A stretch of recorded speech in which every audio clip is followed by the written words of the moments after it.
My name is Ronak Singh and today I will be presenting my model on the topic energy saver. So we all know how important energy is. So the way to conserve it is either by using it efficiently or making more energy in a more sustainable and greener way. So first of all, how we can use it efficiently? We all know that where is electricity used the most? In our houses. So when we leave a room, we have to turn off the lights so it saves electricity and reduces the phantom energy lost. It might be a small contribution from our individual side, but if enough people do it together, it will make a huge impact. So now on how to make renewable energy. So you can look here. When we think of renewable energy, the first thing that comes to mind is solar panels.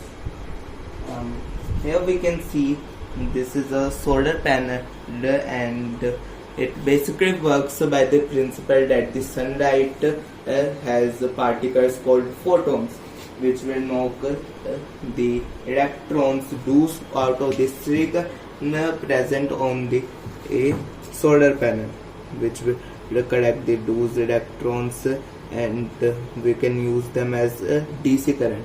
That current can be either be converted into AC for the further transportation of it or other uses. Then we have biomass. Biomass is a basic form of fuel which is made with organic matter such as cow dung or any leftovers that we have. It has four parts. First, it has hydrogenous, which will turn the insoluble organics into soluble organics. Then there is acidogenous, which will either turn the soluble organics into violet fatty acid or acetate.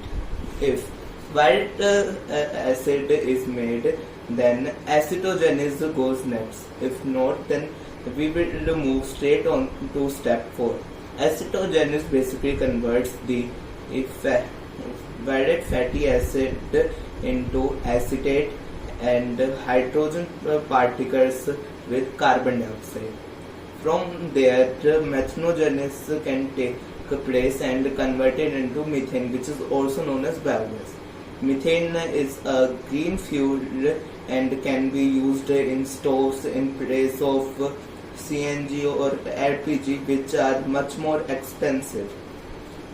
After that, we have wind power. Nowadays, we are saying that the wind wind power is used in multiple places, but what we don't see is how wind power is actually made. It has blades that will move with the force of wind and spin a motor. That motor will produce electricity and give us the energy. Now, tidal power. It works with the same principle as wind power, as it uses the motion and movement of tides to its advantage to spin motor and produce electricity. We all know how scarce land area is today with the growing population. So that's why we are started to cover the ocean also with the solar plants.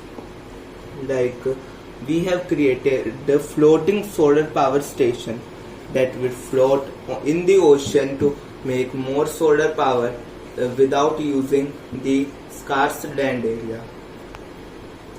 Then there is hydroelectric energy, which works almost the same as tidal energy, but in place of being in the ocean, it is in dams and rivers.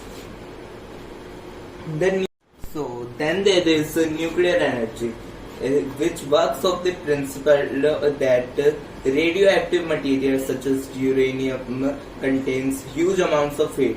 With that heat, we can boil some water and the steam from it can spin a motor and produce electricity.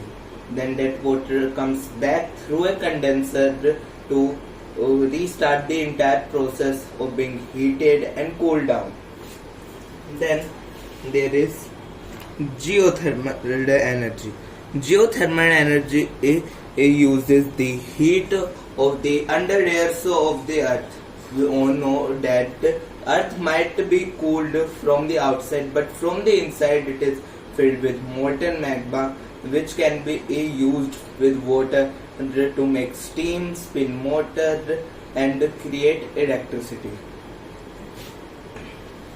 Then we all know how in the future we have started to use all these greener power alternatives in various different ways, like in home appliances, transportation, and more.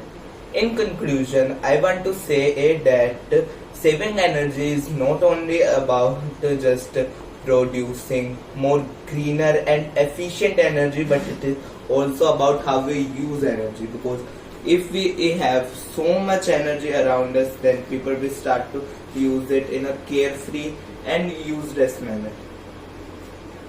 Thank you.